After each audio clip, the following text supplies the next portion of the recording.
चलो जी, बिना time waste के स्टार्ट करते हैं आज की क्लास। आज थोड़ा सा कॉन्सेप्ट मुझे अच्छा कराना है।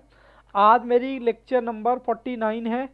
मैथ्स का हमारा चैप्टर है, चैप्टर नंबर 4, जिसका नाम सेट रिलेशन एंड फंक्शन हमारा चल रहा था। आज जो हम करने वाले हैं, क्या करने वाले हैं, रिलेशन। कॉन्सेप्ट थोड़ा सा अच्छा है, नोटिंग का काम थोड़ा सा ज़्यादा है आज। और आप लोग तो बाहर घूम रहे हो तो नोट कैसे करोगे, बट कोई बात नहीं। अच्छा, एक चीज और, यहाँ पर जो आपके बेसिस पर पूछा जा रहा है ना, वो पूछा जा रहा है थ्योरेटिकल बेसिस पर इसका क्वेश्चन आएगा। तो मुझे उसी के बेसिस पर आपको ना कुछ एक्सप्लेनेशन वगैरह लिखवानी पड़ेंगी, तो वो हम यहाँ पर क्या करेंगे, नोट करेंगे। मैं आपको बता दूं रिलेशन का मतलब क्या है। इनपुट और आउटपुट के बीच कुछ रिलेशन है, ठीक है जी। चलो इसको लिख लेते हैं एक बार। देयर इज सम, अभी मैं समझाता हूँ, पहले लिख लो। सम रिलेशन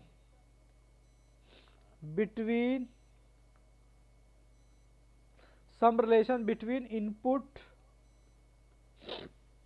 और आउटपुट।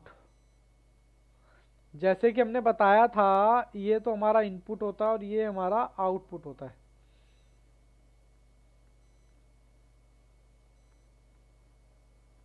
मान लो 1 2 3 और यहाँ पर 2 4 6, इसका पेयर बनेगा इसके साथ, इसका पेयर बनेगा इसके साथ, और इसका पेयर बनेगा कह रहा है इन दोनों में ना कुछ इनपुट आउटपुट में क्या होता है, रिलेशन होता है। और शायद मैंने पहले लिखवाया भी था आपको थोड़ा, लेकिन कोई बात नहीं, मैं दोबारा से आपको लिखवा देता हूँ। वो रिलेशन क्या है, रिलेशन के types of relation, types of relation. Types of relation में मेरे पास क्या है, मेरे पास है रिफ्लेक्सिव। पहला है रिफ्लेक्सिव, रिफ्लेक्सिव रिलेशन। दूसरा टाइप क्या है बच्चों, मैं ये देख रहा हूं कि आप साथ के साथ नोटिंग कर रहे हो। दूसरा है सिमेट्रिक, सिमेट्रिक। तीसरा क्या है बच्चों, ट्रांसिटिव, ट्रांसिटिव, ठीक है। चौथा क्या है, इक्विवेलेंस, इक्विवेलेंस, ठीक है जी। अब सर ये रिलेशन क्या है, बिल्कुल आराम आराम से समझना है। पहले आप ना थोड़ा सा लिख लो, ताकि लिखने का काम खत्म हो जाए, फिर मैं एग्जांपल से आपको समझाने की कोशिश करूंगा कि एक्चुअल में होता क्या है। हम्म, अब ठीक है। इनपुट रिलेशन आउटपुट, ठीक है। मैं पहले लिखवा दूं, और मैं थोड़ा कुछ चार्ट बनाने वाला हूं। मैं चाहता हूं ये चार्ट आप भी बनाएं, और जिस तरीके से मैं बना रहा हूं ठीक उसी तरीके से बनाएं। अपने पेज को बाबू 3 पार्ट में डिवाइड करेंगे। सर क्यों, क्योंकि आपके लेवल पे ना बाबू ये जो कॉन्सेप्ट है थ्योरेटिकल दे रखा है। अगर प्रैक्टिकल दे रखा होता तो बात और होती। और थ्योरेटिकल तो थोड़ा सा आपको पता है कि वहाँ पर थोड़ा चीज़ों को लर्न करना पड़ता है जब भी थ्योरेटिकल की बात आती है तो। वरना प्रैक्टिकल में तो हम सिर्फ 2 क्वेश्चन बनाते हैं और बस कहानी ख़त्म, हमारे माइंड में सेट हो जाती हैं चीज़ें। पहला है रिफ्लेक्सिव के बारे में, रिफ्लेक्सिव के बारे में आप भी उतार रहे हो ना मेरे साथ। दूसरा है बच्चों सिमेट्रिक, सिमेट्रिक। तीसरा क्या है, ट्रांजिटिव, ट्रांसिटिव, ठीक है जी। पहला रिफ्लेक्सिव रिलेशन क्या कहता है, बस ध्यान से सुनना है और उतारते जाना है। ये रिलेशन कहता है कि देखो कोई भी रिलेशन होगा, किसके बीच में रिलेशन होगा उसके लिए आपको जगह छोड़नी है, और यहां लिखना है रिलेशन। जैसे कि ए, रिलेशन ए, मतलब ये क्या कहता है, इसका मतलब है ए इक्वल टू ए। क्या ए के बराबर है? बोलो तो आंसर इज यस। हाँ, ए के बराबर है, बिल्कुल सही बात है जी। तो इसके आगे ना मैं ब्लैक पेन से लिख रहा हूँ यस, क्योंकि इस टाइप के क्वेश्चन थोड़ा सा आपको परेशान करेंगे। रिफ्लेक्सिव कहता है ए बराबर ए, बात खत्म। वहीं सिमेट्रिक की क्या राय है इस बारे में? सिमेट्रिक कहता है ए रिलेशन, बस उतारते चलो अभी, इजिकल टू बी। मतलब ये आपने माना है, माना है, अज्यूम किया है। अगर लिखते जाओ बस, अगर ये सच है, ए इजिकल टू बी अगर सच है, तो बाबू बी इजिकल टू ए भी सच होना चाहिए। बोलो जी बोलो, क्या होगा? अगर ए इजिकल टू बी है तो बी इजिकल टू ए होगा। तो आंसर इज यस, बिल्कुल होगा साहब। इसको भी मैं ब्लैक पेन से यहाँ यस लिख रहा हूँ। ठीक है, अभी बस बिल्कुल भी दिमाग ना लगाएं, बस जितना उतरवा रहा हूँ बाबू उतारते चलें, क्योंकि कॉन्सेप्ट थोड़ा सा टेक्निकल है। और टेक्निकल इसलिए है क्योंकि आपके जो एग्जाम पॉइंट ऑफ व्यू से पूछा जाएगा वो प्रैक्टिकल नहीं पूछे जाने वाला, थ्योरेटिकल पूछे जाने वाला है। प्रैक्टिकल पूछा जाता तो मैं 2 मिनट में एग्जाम्पल के थ्रू आपको समझा देता। तीसरी बात, ट्रांजिटिव क्या कहता है? ट्रांजिटिव कहता है अगर, ओहो दूसरे कलर से लिखता हूं, ए रिलेशन बी, तो बी इजिकल टू सी। तो इसका मतलब अगर ए बी बराबर बी है और बी सी बराबर सी है, तो ए इजिकल टू सी होना चाहिए। बोलो होना चाहिए। अगर ए बी के बराबर है और बी कहता है बी सी के बराबर है, तो ऑटोमेटिकली ए सी के बराबर होना चाहिए। तो क्या ऐसा हो सकता है? तो आंसर इज यस। मैं देखो काले पेन से लिख रहा हूं। क्या कोई मुझे सुन पा रहा है? इतना सन्नाटा क्यों है भाई?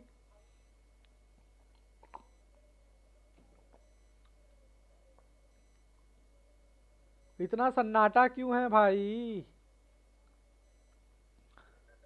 ओके चलिए, सुन रहे हैं बच्चे, मैं मान के चल रहा हूँ सुन रहे हैं। इसको आप नाम दे दो एक एग्जाम्पल, ठीक है जी। फिर मैं यहाँ पर एग्जाम्पल नंबर 2 लिख रहा हूँ। 2 एग्जाम्पल है, dash is parallel, dash is parallel to dash. इसका क्या हुआ? कहता है, ये क्या कहता है? कहता है लाइन, पैरेलल लाइन आप इसी को बोलते हो ना, एक के सामने दूसरी लाइन होती है, इसको बोलते हैं लाइन 1 और इसको भी बोलते हैं लाइन 2। तो ये क्या कहता है? लाइन, अच्छा लाइन 1 ही मान लो उसको भी, लाइन 1 इजिकल टू, देखो ये भी लाइन 1 है और ये भी लाइन 1 है क्योंकि पैरेलल है। तो लाइन 1 इजिकल टू लाइन 1, क्या ये इक्वल होंगी? तो आंसर इज यस। ठीक है, सिमेट्रिक क्या कहता है? हैंग हो रहा है क्या? आपका भी हो रहा है मयंक? मेरे हिसाब से तो नहीं हो रहा, एकदम स्मूथ चल रहा है वीडियो तो। बोलो जी। नहीं हो रहा, देखो जी एग्जाम्पल नंबर, सॉरी एग्जाम्पल यहाँ पर इसका 2। सिमेट्रिक क्या कहता है? Symmetric dash is parallel to dash. ठीक है, ये कहता है अगर L1 इजिकल टू है L2 के, तो L2 भी इजिकल टू होगा L1 के। बोलो क्या ये सर वीडियो हैंग? बाबू अब नहीं होगा, आप थोड़ा बाहर हो ना शायद इसलिए हो रहा है। तो आंसर इज यस। मैं देखो yes yes yes yes yes. ठीक है, चार्ट बनवा रहा हूं बड़े ध्यान से, क्योंकि इसी के बेसिस पे हमारे क्वेश्चंस होंगे। उसके बाद क्वेश्चन नंबर, आज बाकी बच्चे भी नहीं आए हैं, क्या चक्कर है?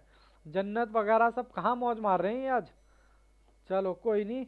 एग्जाम्पल नंबर 2, ये क्या कहता है? Dash is parallel to dash.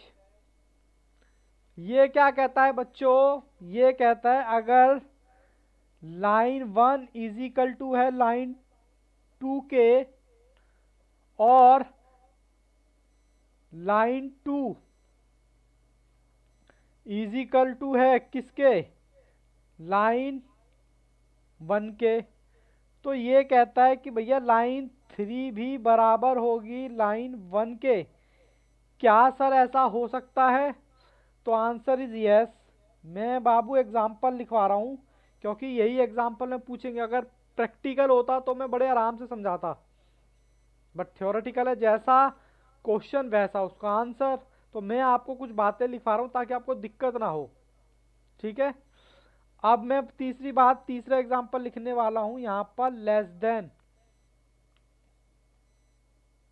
Less than में सिमेंटिक तो भैया बराबर बराबर की बात करता है, देखो इक्वल इक्वल की बात करता है। और ये मैंने क्या लिख दिया? Less than dash is less than to dash. ये मैंने फिर ब्लैंक छोड़ रखा है। कहता है ए छोटा है ए से। बोलो क्या ये सिचुएशन सेटिस्फाइड हो रही है? क्या ए छोटा है ए से? तो आंसर इज नो। ए से छोटा नहीं है भैया, ए के बराबर होता है। ठीक है, हाँ सर। तीसरा example, dash is less than dash. Dash is less than dash. ये कहता है, क्या कहता है ये?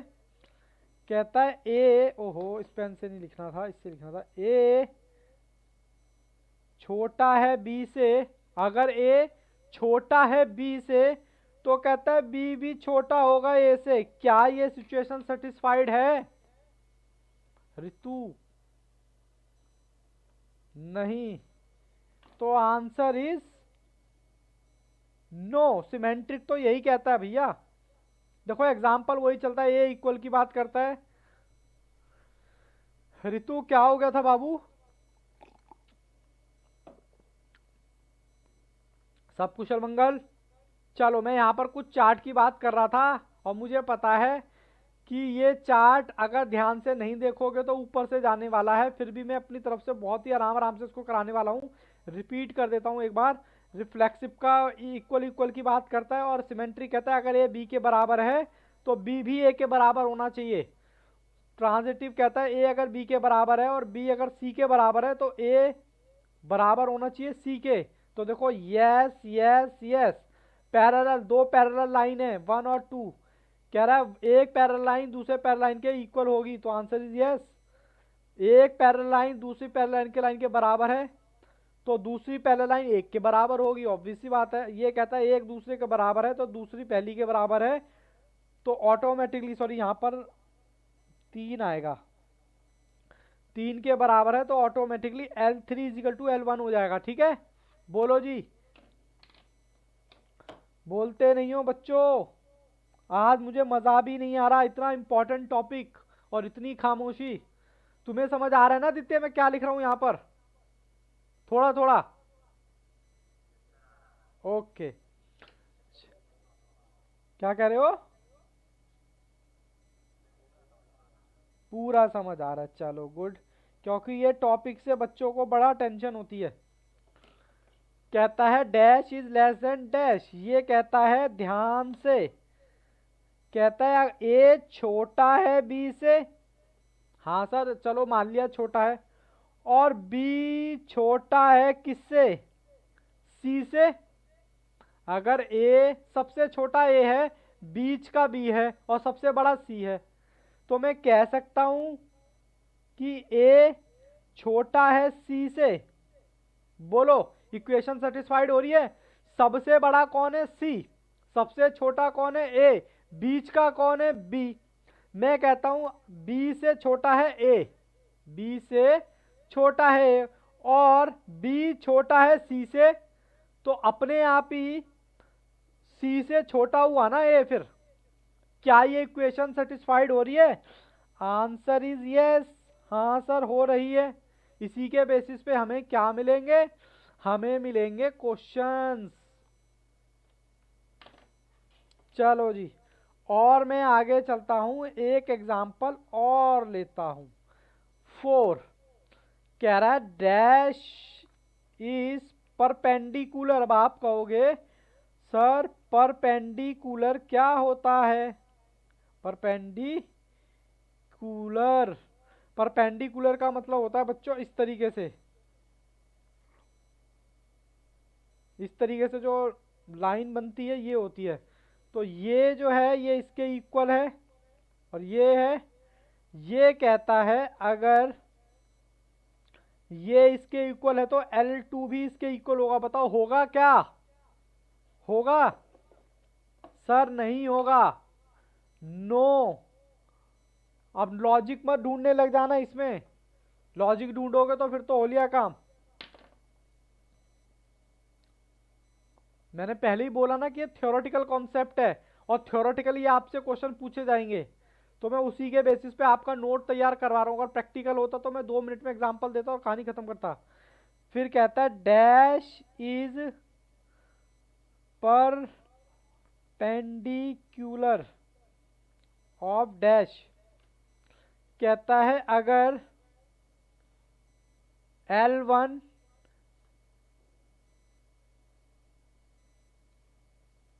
तो ये नो लिखा हुआ, ठीक है। अब मैं कहता हूं कि L1 मतलब ये वाला है हमारा, परपेंडिकुलर है ये वाला है, और ये वाला इजिकल टू होगा 2 के, तो L2 होगा L1 के। बोलो क्या ये होगा बराबर? तो आंसर इज यस। ठीक है, अभी इसमें दिमाग नहीं लगाना सर, कहीं नो कहीं यस, कहीं नो कहीं यस। और फोर्थ, फोर्थ कहता है डैश इज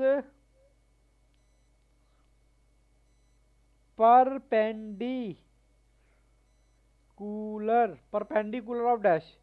अगर अगर L1 इजिकल टू है L2 के, और L2 है इजिकल टू L3 के, तो ऑटोमेटिकली L1 बराबर होगा L3 के। क्या ये सिचुएशन सेटिस्फाइड होगी? तो आंसर इज नो। सर कहीं नो कहीं यस, क्या मतलब है? बाबू मैं यहाँ पर लाइन की बात नहीं कर रहा, मैं ये जो आपके एंगल्स होते हैं ना, मैं इसकी बात कर रहा हूँ। ठीक है, ये एंगल्स आपस में बराबर नहीं होंगे, जो इस तरीके जो एंगल होते हैं।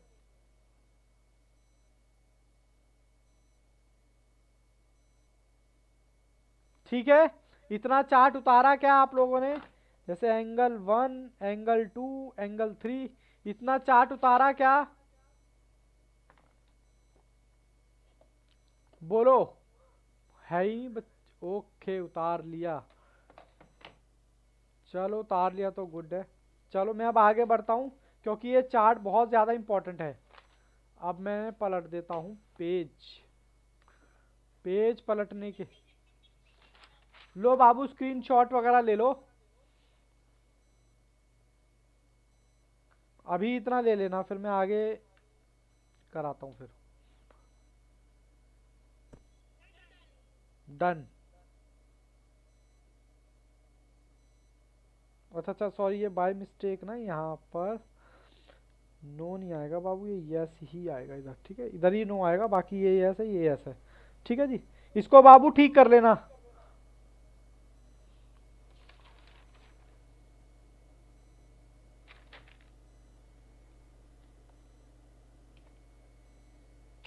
ठीक कर लेना इसको। ये नो की जगह यस है। ठीक कर लो बाबू 2 मिनट इसको, क्योंकि कॉन्सेप्ट ओके ठीक कर लिया। और ये यहाँ पर पूरा ले लो ये। अभी मैं थोड़ा और आप, चलो मैं अब आपको थोड़ी सी और क्लैरिटी लाता हूँ स्टेप बाय स्टेप, ठीक है, ताकि और ज़्यादा क्लैरिटी आए। देखो जी, सबसे पहले मैं एग्जांपल लेता हूँ किसका, पैरेलल का। Example number 1, parallel.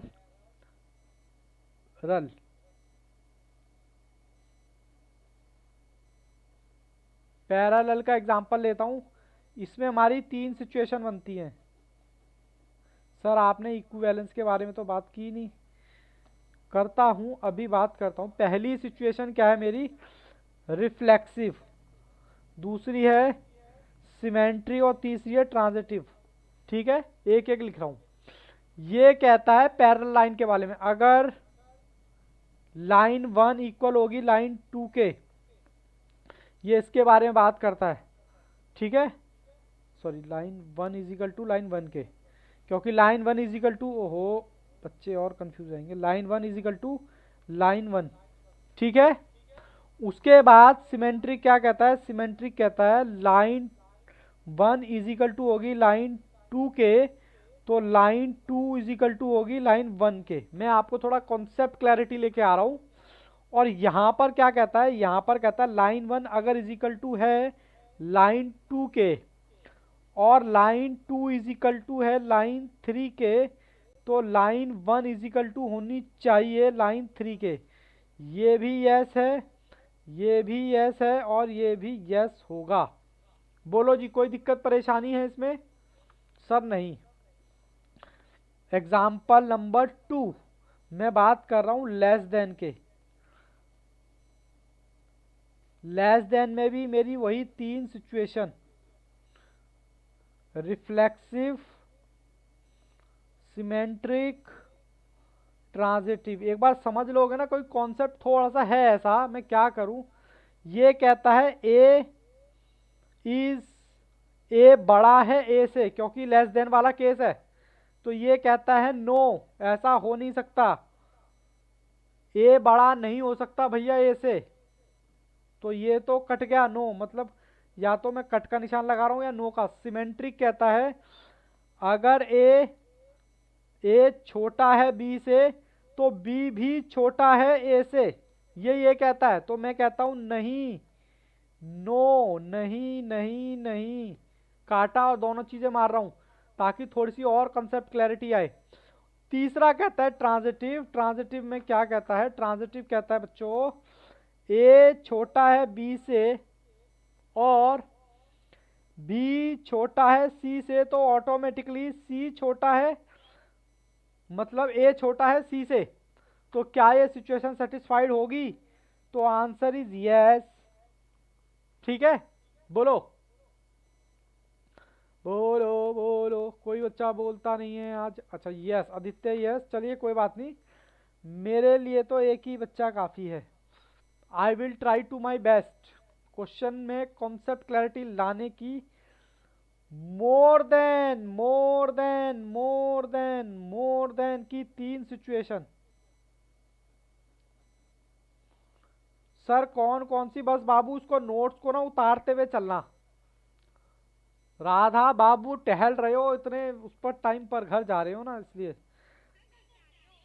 अच्छा, सिमेट्रिक, ट्रांजिटिव और transitive, reflexive, symmetric, more than में कहता है क्या ए बड़ा होगा ए से? बोलो, क्या ए बड़ा होगा ए से? तुम अपने से बड़े हो, तो आंसर इज नो, काटा। ठीक है, ये कहता है अगर ए, ओहो दूसरे पेन से लिखता हूं, अगर ए बड़ा है बी से, तो कहता है बी भी बड़ा होगा ए से। बोलो, दोनों सिचुएशन पॉसिबल है क्या? अगर एक मान लिया ए बड़ा है बी से, तो क्या बी भी बड़ा होगा ए से? तो आंसर इज नो। अरे लिंक कर पा रहे हो क्या?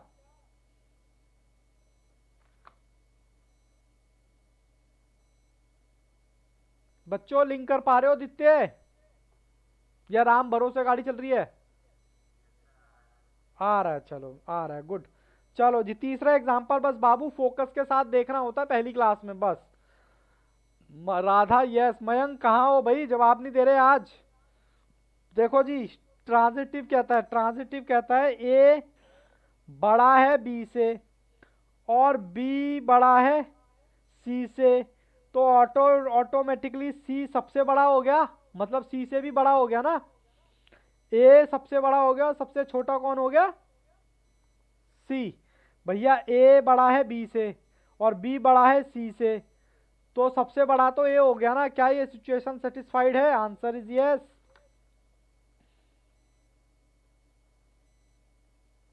यस के आगे ना मैं राइट का निशान लगा देता हूं, ठीक है ना। ये लो ये लो। बोलो जी, क्या क्या ख्याल है, क्या ख्याल है आपका? हम तो मचल गए, ओ हो, गाना भी था ना एक। ये लो जी, अब मैं तीसरी बात लिखवाने चलूं परपेंडिकुलर के बारे में। चलो जी, तीसरी नहीं है सर, चौथी है। फोर्थ कहानी, परपेंडिकुलर। परपेंडिकुलर के भी 3 केस। ये जो आपके क्वेश्चन नहीं हुए ना 1 से लेकर 7 तक सेट सी में, वो यही यही बीमारी है, इसी से रिलेटेड बीमारी है ये। फिर आपका रिफ्लेक्सिव, सिमेट्रिक और ट्रांजिटिव। परपेंडिकुलर होता क्या है, ये वाला वो होता है 90-90 जो डिग्री के दोनों होते हैं। कहता है A1 इज इक्वल टू, मतलब A1 के, तो ये मैंने वहां भी लिखवाया था, नो रिफ्लेक्सिव नहीं होगा, नो। मतलब ये वाला कोण क्या इसके बराबर होगा डिग्री का एंगल? नो, नहीं होगा जी। फिर उसके बाद सिमेट्रिक कहता है अगर L1 इज इक्वल टू है L2 के, तो सीधी सी बात है L2 भी होगा L1 के। क्या ये सिचुएशन सेटिस्फाइड है? बाबू दिमाग नहीं लगाना, बस समझना है, क्योंकि दिमाग लगाओगे तो कहानी खराब। यस।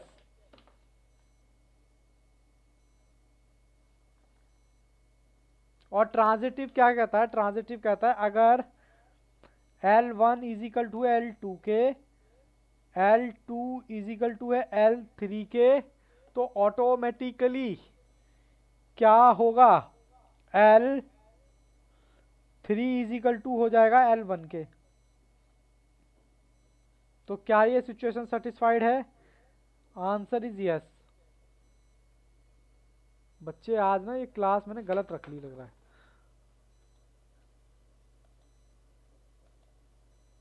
ठीक है जी,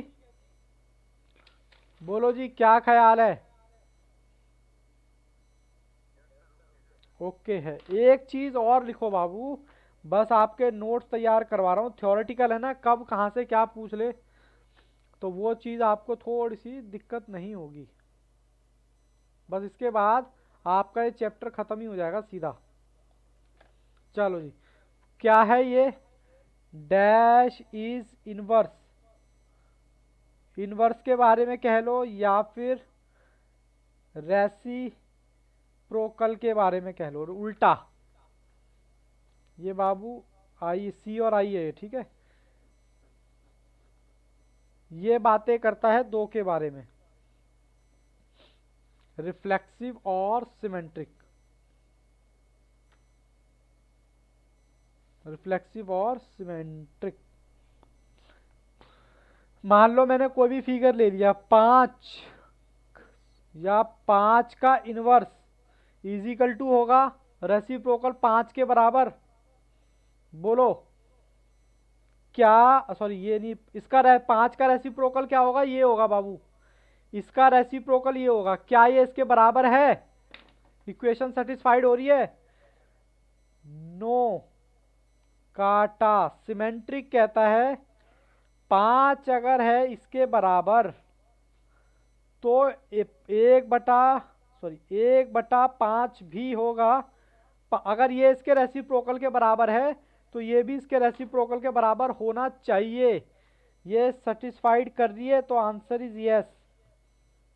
ठीक है जी, बोलो जी, कोई दिक्कत परेशानी? बाबू ये सिंपल सा कह रहा है, इनवर्स में मैंने दो ही लिखे हैं, रिफ्लेक्सिव और सिमेट्रिक। रिफ्लेक्सिव कहता है 5 अगर दे रखा है तो इसका रेसिप्रोकल क्या इसके बराबर होगा, क्योंकि ये तो रिफ्लेक्सिव तो बराबर बराबर की बात करता है ना, तो ये बराबर नहीं होगा, वो तो आपको वैसे ही दिख रहा है, नहीं होगा। और ये कहता है अगर 5 मान लो, ये मान लो अगर 5 = 1/5 है, मतलब रेसिप्रोकल है इसका, ये इसके बराबर है, अगर ये सच है तो ये भी फिर उसका उल्टा भी सच होना चाहिए, तो आंसर इज यस।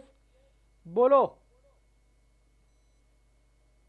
बात समझ आई? थोड़ी थोड़ी, ज्यादा नहीं, थोड़ी थोड़ी चाहिए। Okay yes. चलो एक चीज मैं थोड़ा एग्जांपल और लिखवा रहा हूं यहाँ पर, थोड़ी सी आपको और क्लैरिटी आएगी। थोड़ा सा टेक्निकल है कॉन्सेप्ट। एग्जांपल नंबर 1, ये आपको बताता रिफ्लेक्सिव के बारे में। किसके बारे में? रिफ्लेक्सिव। रिफ्लेक्सिव किसकी बात करता है? मैं बात कर दूं A की बात करता है, दोनों एक के बराबर हैं, इसकी बात करता है ये। ठीक है, हाँ सर, ये इन दोनों की बातें करता है। हटाओ उसको, ये दोनों की बातें करता है। कहता है A is equal to A। देखो आपको कुछ नहीं करना, ये तो हो गया हमारा रिलेशन।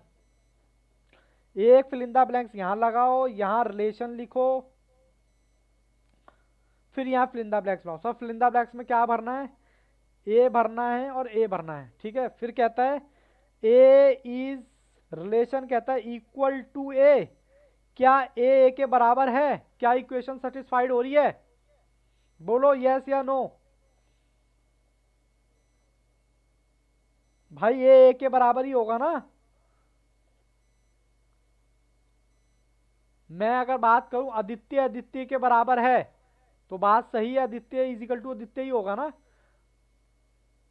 ओके, थोड़ा सा मैं समझ रहा हूँ थोड़ी सी गड़बड़ हो रही होगी बच्चों को, बट कोई बात नहीं, मेरा काम है क्लैरिटी लाना, आराम आराम से कराना। केस बी कहता है dash is brother of dash.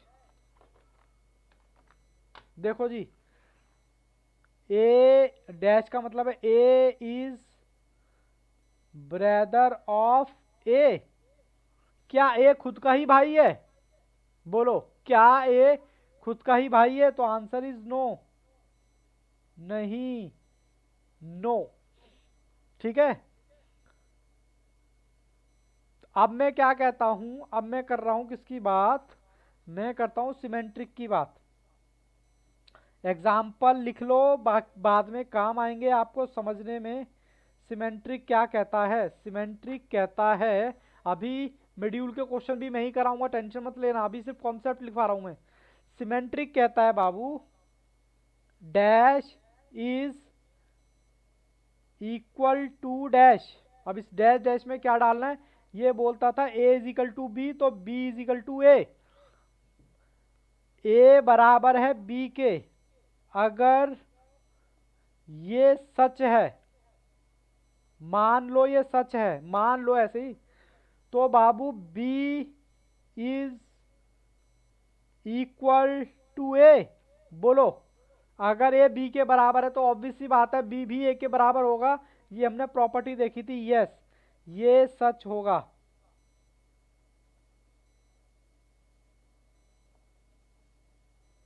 ठीक है जी, चलो जी, मैं एक और चीज लिखवा रहा हूं। अच्छा, एक ही एग्जाम्पल है क्या इसमें?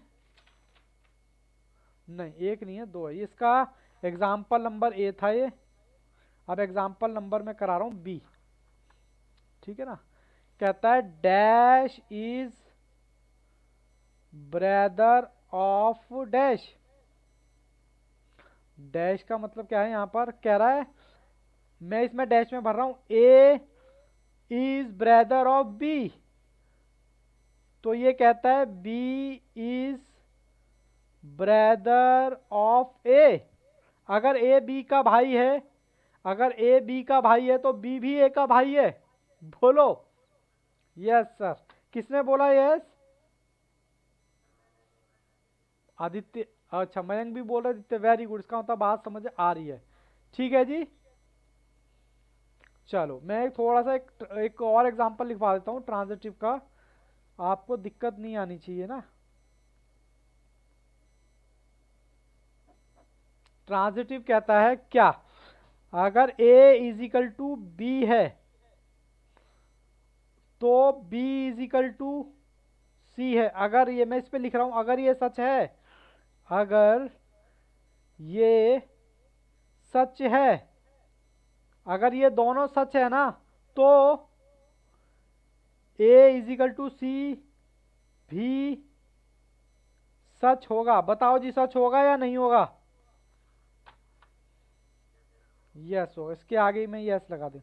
आपने पहले तो ये बताओ, नोट्स नोटिंग करिए क्या? ये जो मैंने नोट्स लिखवाए हैं, एग्जाम्पल लिखवाए हैं, ये जो मैंने नोट्स लिखवाए हैं सारा उतार लिया ना? चलो गुड। और ये आप देखो, इन्हीं के बेसिस पे आपके क्वेश्चंस होंगे। ठीक है, अब मैं क्या करने वाला था, हाँ, अब इसी के बेसिस पे आपके क्या होंगे, क्वेश्चंस होंगे। मैं आपको क्वेश्चन पे लेके चलता हूँ। मुझे कुछ भूल तो नहीं रहा, मैं क्या कहने वाला था मैं भूल गया। चलो कोई नहीं, याद आएगा तो मैं बताऊंगा, ठीक है ना। हाँ, मैं एक कॉन्सेप्ट और लिखवाने वाला था, मैं भूल गया। अगर तीनों तीनों कौन सा, रिफ्लेक्सिव, सिमेट्री और ट्रांजिटिव हैं, तो इक्विवेलेंस होंगे।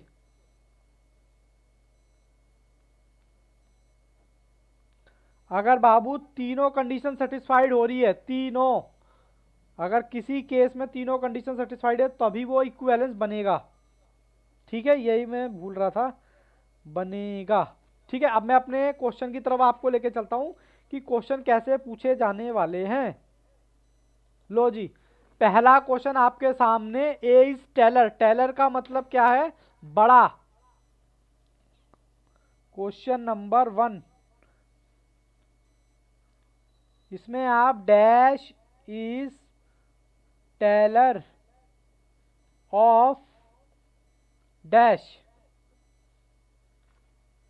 बताना जी, बताना क्या बोल रहा हूं मैं। यहां लिख लेता हूं मैं आगे आपके साथ स्क्रीन पर। देखो जी, क्वेश्चन को समझना ज्यादा इंपॉर्टेंट है। कहता है ए लंबा, टेलर का होता है लंबा, लंबा है ए से।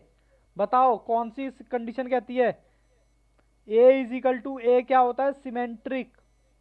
ठीक है, तो ये लंबा कह रहा है, क्या ए बड़ा है ए से? तो आंसर इज नो या यस? बड़ी लिख दिया मैंने, बड़ा, नो। तो पहला तो सिमेट्रिक तो गायब हो गया। ठीक है जी, सिमेट्रिक गायब हो गया। और ये हमारा क्या कहता है, सॉरी रिफ्लेक्सिव है, ये सिमेट्रिक नहीं है, रिफ्लेक्सिव है। रिफ्लेक्सिव है कि भैया बराबर बराबर की बात करता, तो यहाँ तो बड़ा हो गया, तो रिफ्लेक्सिव तो बाहर हो गया। फिर हमारा सिमेट्रिक क्या कहता है? ए बराबर है बी के, तो बी भी बराबर होगा ए के, ये हमारा सिमेट्रिक कहता है। ठीक है, अगर ए लंबा है बी से, अगर ए बी से लंबा है, तो ये कहता है बी भी लंबा होगा ए से।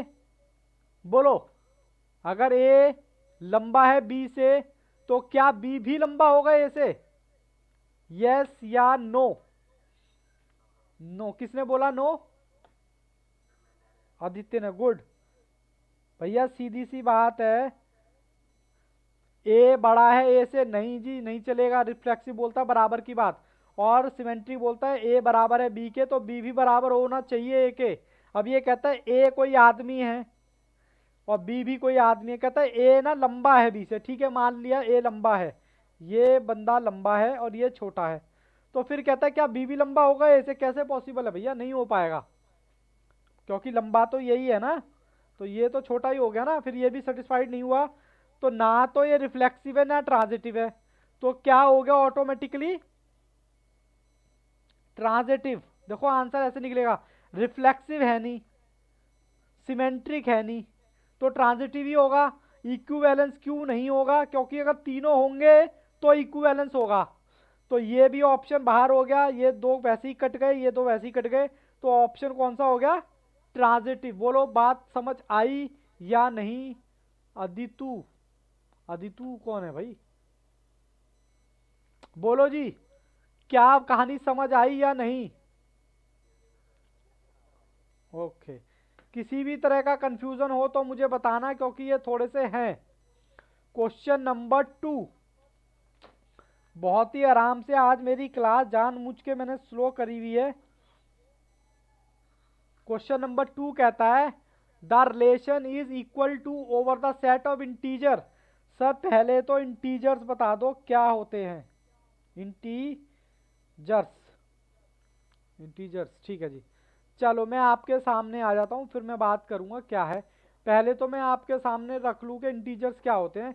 इंटीजर्स का मतलब होता है बाबू numbers, it may be positive, it may B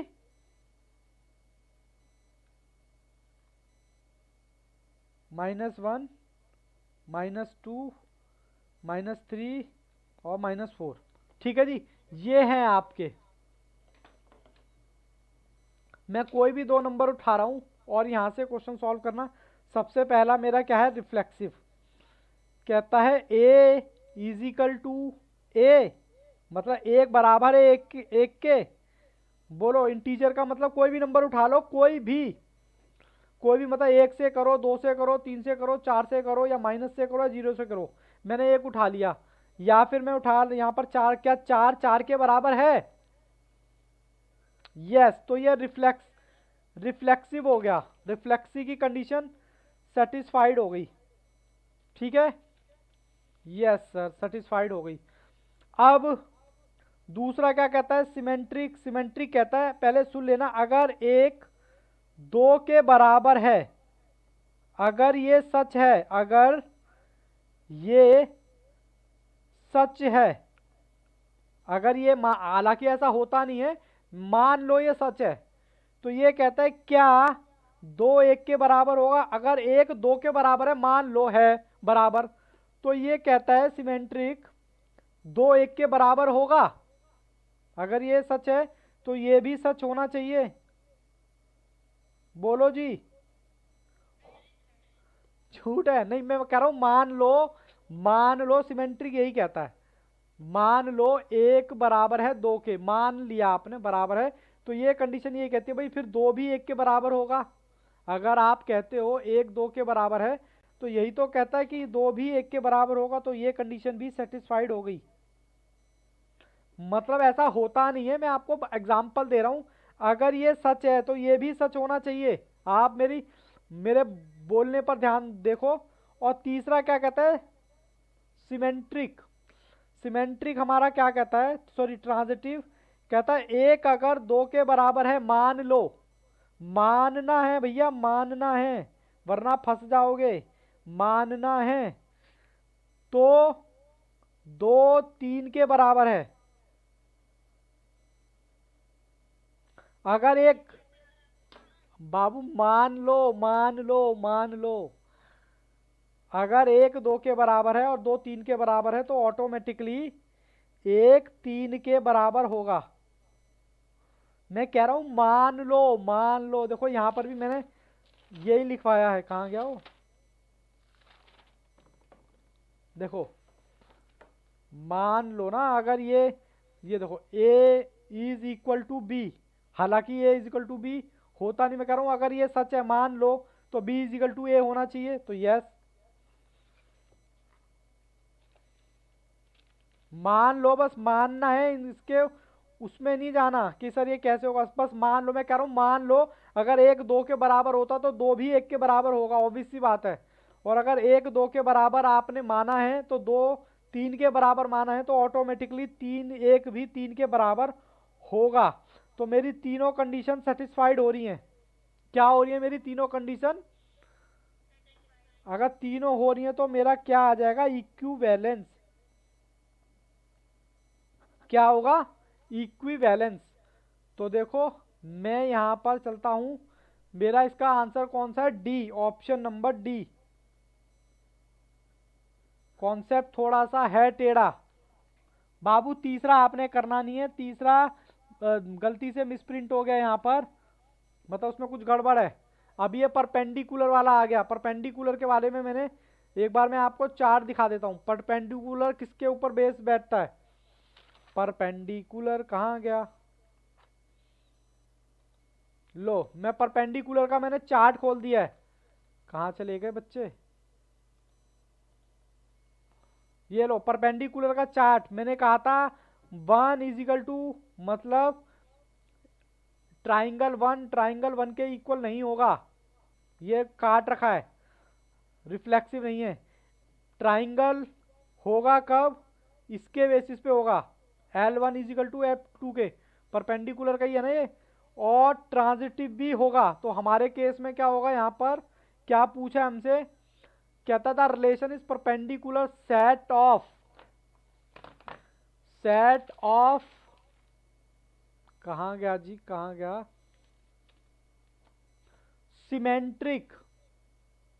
symmetric और रिफ्लेक्सिव। अब देखो इसमें दोनों ऑप्शन होंगे। सर दोनों ऑप्शन कैसे हो सकते हैं? बाबू हो सकते हैं ये भी और ये भी, ठीक है। तो इसके दोनों पर टिक लगाना है। इसका कौन सा आंसर हो गया? सिमेट्रिक भी हो गया और रिफ्लेक्सिव भी हो गया। बोलो बात समझ आई क्या? अरे बोलते नहीं हो। ओके, कई बार ना बात समझ भी नहीं आती फिर भी बच्चे यस। ट्रांजिटिव होगा ना, मतलब रिफ्लेक्सिव तो मना कर रहा है, रिफ्लेक्सिव तो नहीं है। ये दोनों हैं तो ये दोनों यस होगा। तो ऑप्शन, अच्छा अच्छा कोई बात नहीं भाई, मिस्टेक निकल गया होगा। मैं क्वेश्चन नंबर 5 की तरफ चलता हूँ। इसमें ज्यादा नहीं है, 6 ही क्वेश्चन है। अच्छा रेसिप्रोकल की भी बात कर लेते हैं। अपना चार्ट खोलो और मैं रेसिप्रोकल का यहाँ से देखो, ये रहा रेसिप्रोकल। रेसिप्रोकल में सिर्फ दो की मैंने बात की है, एक रिफ्लेक्सिव की और सिमेट्रिक की। क्या बात है, राधा का आंसर बड़ा फटाफट आता है। देखो ये तो कंडीशन सेटिस्फाइड नहीं है क्योंकि 5 = 5 के बारे में बात करता है बराबर, लेकिन यहाँ पर रेसिप्रोकल बोला है तो ये तो हो नहीं सकता। रिफ्लेक्सिव हो सकता है क्या? नहीं, काटा मार रखा है मैंने। क्या ये हो सकता है? 5 अगर 5 का रेसिप्रोकल 1/5 के बराबर है, ये आपने माना है, ये आपने माना है। हालांकि बराबर होते नहीं है ये। बराबर होते हैं क्या? हाँ होते भी हैं। हालांकि बराबर नहीं होते, पॉइंट में आंसर आ जाएगा। अगर आप 1 को 5 बराबर होते नहीं है। जैसे मैं आपको एग्जांपल दे रहा था ना, 1 2 के बराबर है। आप कहते हो सर कैसे बराबर हो सकता है? मैं कह रहा हूँ मान लो ऐसे ही यहाँ पर माना है, अगर 5 का रेसिप्रोकल बराबर है 1/5 के, तो 1/5 का रेसिप्रोकल, सॉरी 1/5 का रेसिप्रोकल बराबर होगा 5 के। तो हमारा आंसर कौन सा हो गया? सिमेट्रिक। सिमेट्रिक हो गया 5 का, option number B. Option number B, ठीक है जी। चलो जी, अब एक क्वेश्चन और मैं आपको कराने वाला हूं। कौन सा? Question number 6। क्वेश्चन नंबर 6 में मैं तीनों बातें लिखूंगा, रिफ्लेक्सिव, सिमेट्रिक और ट्रांजिटिव। लो मैं स्क्रीन पे आ गया। कहता है dash is cube of the real number of dash. कोई भी रियल नंबर ले लो, मान लो मैंने रियल नंबर 2 ले लिया और इसका क्यूब कर दिया, ठीक है। क्या वो, अब आपको रिफ्लेक्सिव तो ये कहता है, क्या ये इसके बराबर है रियल नंबर के? बोलो क्या ये बराबर है? बोलो नो। नहीं है। सिमेट्रिक क्या कहता है? रिफ्लेक्सिव तो कहता नहीं है। सिमेट्रिक क्या कहता है? सिमेट्रिक कहता है अगर ये इसके बराबर है, मान लो, तो ये भी इसके बराबर होना चाहिए। मतलब अगर मैं बात करूं, यहां पर ये कर लेता हूँ, चलो मैं 8 कर लेता हूँ, क्योंकि 8 मेरा रियल नंबर है ना। ये इसके बराबर है तो ऑब्वियस सी बात है 8 की क्यूब भी इसके बराबर होगा। बोलो। चलो जी, बिल्कुल ये होगा, तो इसका मतलब ऑप्शन आपका कौन सा हो गया, सिमेट्रिक ही हो गया। मैं जानता हूँ क्वेश्चन थोड़े से अटपटे हैं। आपका ऑप्शन नंबर कौन सा हो गया, ऑप्शन नंबर बी। ठीक है। और फिफ्थ का ऑप्शन नंबर कौन सा बताया था मैंने, ऑप्शन नंबर सिमेट्रिक था, फिफ्थ का भी ऑप्शन नंबर बी। ठीक है जी। अब आपको करना क्या है, कुछ नहीं करना। सबसे पहले तो ये चार्ट ध्यान से पढ़ना है, ये वाला रिलेशन का। ठीक है, एक दो बार देखोगे।